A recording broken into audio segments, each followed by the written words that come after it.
ආයුබෝවන් හිතවත් දෙමව්පියනි ඔබ සැම සාදරයෙන් සුවති දරුවෝ YouTube channel එකට අපි පිළිගන්නවා. අපි අදත් කතා කරමු පොඩි ළමයින්ගේ තියෙන ශල්‍ය සංකූලතාවයක් ගැන. අද අපි කතා කරන්නේ විශේෂයෙන්ම පිරිමි ළමයින්ගේ වෘෂණ කෝෂල ප්‍රශ්නයක්. ඔයගොල්ලෝ ගොඩක් කට්ටිය මාව අඳුරලා නැති. මාව දන්නේ නැති කට්ටියට මම අඳුරන ගන්නම්. මගේ නම වෛද්‍ය එස් කස්තුරි. මම ළමා ශල්‍ය විශේෂඥ වෛද්‍යවරයෙක්.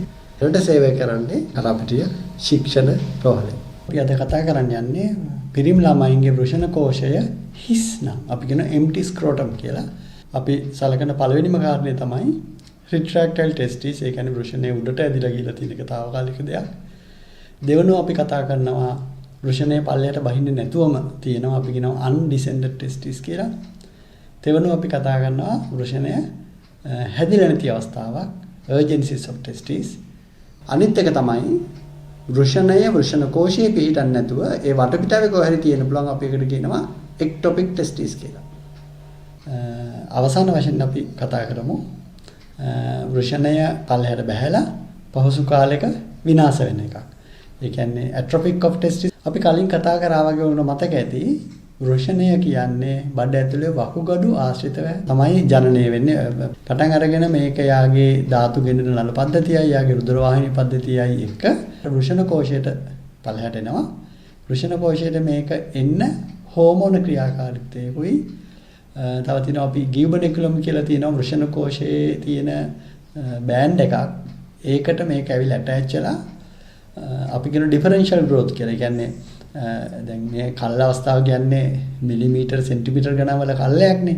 ඒතර සෙන්ටිමීටර් ගණන් දින කල්ල එක මේ වෘෂණ කෝෂයයි හැදෙන වෘෂණයයි ඔය ළඟම තමයි තියෙන්නේ. ඉතින් එයා හැදෙනකොට වෘෂණ කෝෂය ඇතුළේ වෘෂණ ඉතුරු වෙනවා. හැබැයි ඒකට වැදගත් වෙනවා හෝමෝන. විශේෂයෙන්ම අපි කියනවා ලුටිනයිසින් හෝමෝන LH හෝමෝන එක වැදගත් වෙනවා. ඉතින් සාමාන්‍යයෙන් ගොඩක් ළමයින්ට ඒගොල්ලෝ මව් කුසෙන් බිහි වෙනකොටම වෘෂණ කෝෂය තැම්පත් වෙලා තියෙනවා. ඒ වුණාට එන පාර දිගේ හිමීට නම් එන්නේ ඉපදිලත් මාස 2-3ක් යනකම් හිමීට එක පල්ලයට බහින්න පුළුවන්. විශේෂයෙන්ම LH කියන හෝමෝන ලුට්නයිසින් කියන හෝමෝනය ඒකෙන් තමයි ගොඩක් රට උත්තේජනය කරන්නේ.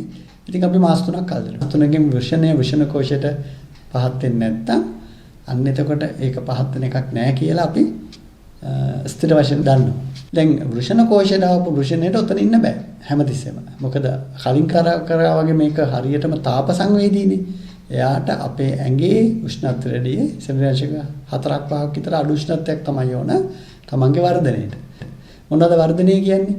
ඒකේ මුලින්මම සෛල තියෙන්නේ වෘෂණයේ මැදට එකතු වෙලා. මාස 10 විතර යනකොට මේ සෛල හිමීට වෘෂණයේ වටේට විහිදෙනවා. වෘෂණයේ වටේට විහිදෙන්න උෂ්ණත්ව පාලනය හරි වැදගත්. අන්ත පාලනය හරියට කෙරෙන්නේ නැත්නම් මේ සෛල පැතිරෙන්නේ නැතුව එක තැනකට විතරක් ඉතුරුලා තියෙනවා කියලා. දැන් ওই කාරණේ හින්දා වෘෂණය හැමතිස්සෙම බලනවා තමන්ගේ උෂ්ණත්වය පාලනය කරන්න. එයා කරන්නේ කොහොමද? එයාගේ තියෙනනේ අපි කලින් කතා කරා ක්‍රිමාස්ටික් මසල් එක. වෘෂණ කෝෂයේ ක්‍රිමාස්ටික් මසල් එක සංකෝචනය කරනවා, රිලැක්ස් වෙනවා. ඒ අනුව වෘෂණය රස්නේ අඩු වෙලාවට බඩ ඇතුළේ රස්නේ ගන්නවා. ගොඩාක් රස්නේ වලට වෘෂණ කෝෂයට බැහැලා අවශ්‍ය සිසිලස ලබා ගන්න. දැන් ওই ටික හිතේ තියාගෙන අපි බලමු මේ empty scrotum වෘෂණය හිස් අවස්ථාවක් මොකද්ද මේ කාරණේ කියලා. පළවෙනිම කාරණේ retractile testis. වෘෂණ කෝෂයේ වටේ තියෙන ක්‍රිමාස්ටික් මසල් එක අනවශ්‍ය විදිහට වැඩ කළා. මේ වෘෂණ කෝෂ දෙකම වෘෂණ කෝෂයෙන් උඩට ගෙනිලා බඩේ තියාගන්නවා. දැන් බඩේ තියාගත්තා මොකද වෙන්නේ? වෘෂණ කෝෂය හිස්. විශේෂයෙන්ම හීතල අතකින් හදිස්සියේ බැලුවොත් එහෙම වෘෂණ කෝෂය හොයාගන්න හම්බෙන්නේ නැහැ.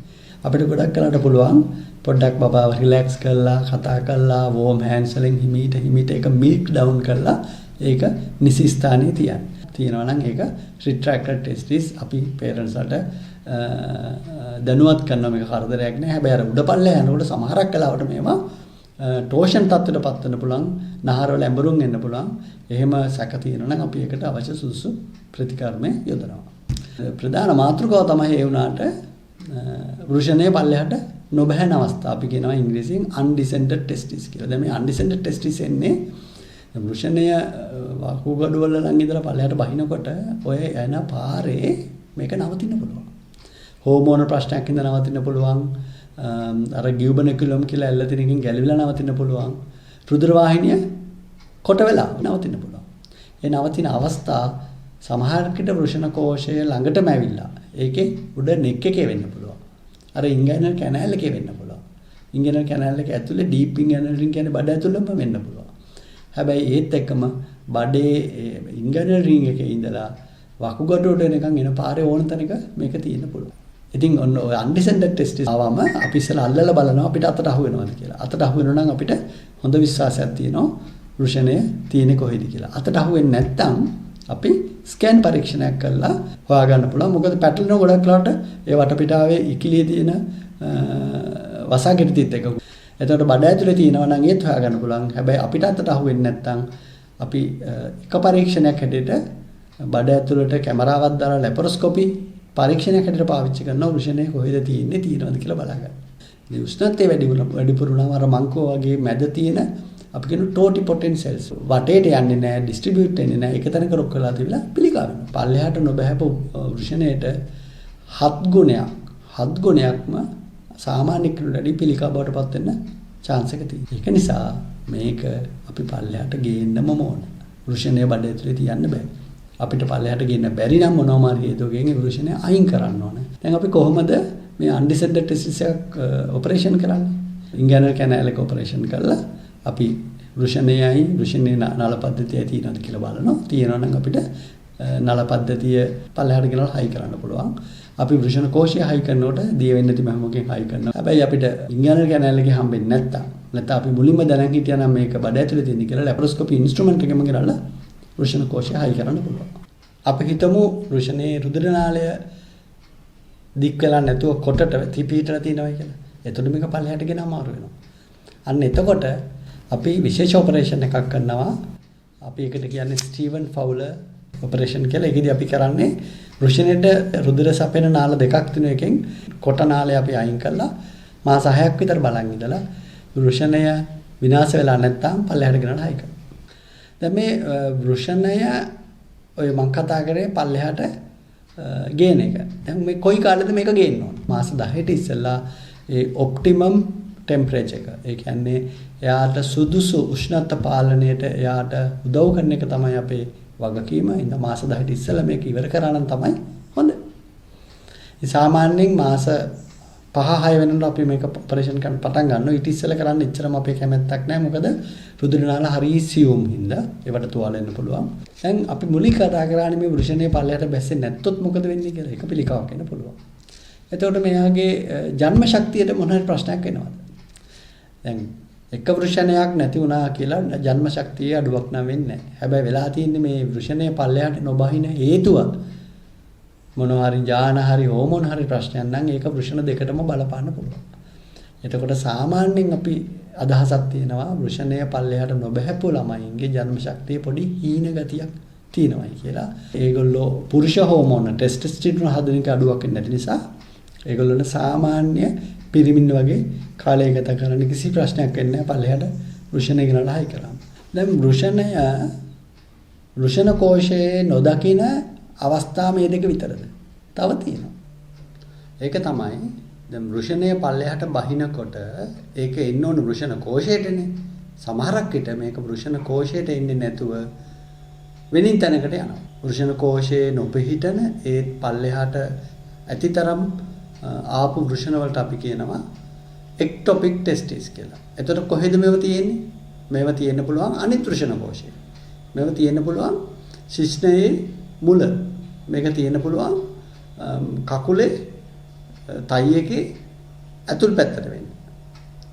මේ වෘෂණයට තමන්ගේ ටෙම්පරේචර් එක පාලනය කරගන්න බෑ. ඇයි මේක තියෙන්නේ ක්‍රිමාස්ටික් මසල් එක ඇතුලේ නෙවෙයිනේ.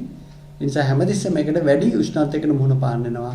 ඒතර මේකටත් අර මූල ධර්මයෙන් බලපානවා. මේකත් ඔපරේෂන් කරලා වෘෂණ කෝෂය ඇතුලේ පිහිටවනවා. දැන් වෘෂණ කෝෂයේ නොදකින අවස්ථා තව තියෙනවා.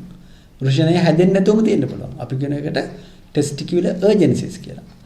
අපි එතකොට ලැපරොස්කෝප් මැෂින් එක දාලා වෘෂණය එන්න පාර දිගේ බලාගෙන යනකොට හොයාගන්න පුළුවන් නම් අපිට වෘෂණය කොහෙවත් නැහැ කියලා ඒ කියන්නේ ටෙස්ටිකුලර් එජෙනසිස් තමයි. අනිත් එක තමයි වෘෂණය හැදිලා පහු කාලයක විනාශ වෙන්න පුළුවන්. වෘෂණය දකින්න හම්බෙන්නේ නැහැ. හම්බුනොත් හම්බෙන්නේ පොඩි වෘෂණයක්. සමහරක් වෘෂණ හරියට හැදිලා නැහැ. ඒවා වෘෂණ කෝෂයේම පිහිටනවා. හැබැයි හරියට හැදිලා නැහැ. ඒවට අපි කියනවා ඇට්‍රොෆික් ටෙස්ටිස් කියලා. මොන දැන් මම ආපහු කියන්නම්. වෘෂණය පල්ලෙහාට බැස්සෙන්නේ නැත්නම් වෘෂණ කෝෂයට ඒකේ පිළිකාව දානමක් තියෙනවා. ඒ වගේම පල්ලෙහාට බැස්සෙන්නේ නැත්නම් එයාගේ සෛල ක්‍රියාකාරීත්වයේ අඩුවක් පාඩුවක් වෙලා එයාට ඒකේ ජන්ම ශක්තිය ඒ වෘෂණයේ ධාතු වල ශක්තිය නැති වෙන්න පුළුවන්. මේක නිසා මාස 10කට ඉස්සෙල්ලා වෘෂණය වෘෂණ කෝෂයේ තැන්පත් කරන එක තමයි වෛද්‍යවරයාගේ වගකීම. හැබැයි හිස් වෘෂණ කෝෂ empty scrotum හැමතිස්සෙම පල්ලෙහාට බහින එක නැති වෙච්ච undescended testis නෙවෙයි. ගොඩක් ඒ වෙලාව අර retracted testis. ඔන්න අද අපි කතා කරා වෘෂණය පල්ලෙහාට නොබැස්සම මොකද වෙන්නේ කියලා. දැන් මේ සම්බන්ධයෙන් මොන හරි ප්‍රශ්නයක් තියෙනවා නම් කරුණාකරලා මගේ comment section එකේ ලියන්න. මගේ YouTube channel එක subscribe කරන්න. මම පුළුවන් විදිහට ඔයගොල්ලෝ ප්‍රශ්න වලට උත්තර දෙන්න බලන්න. ඉතින් සුබ දවසක් වේවා. අපි ආපහු තවත් මාතෘකාවකින් හම්බෙමු.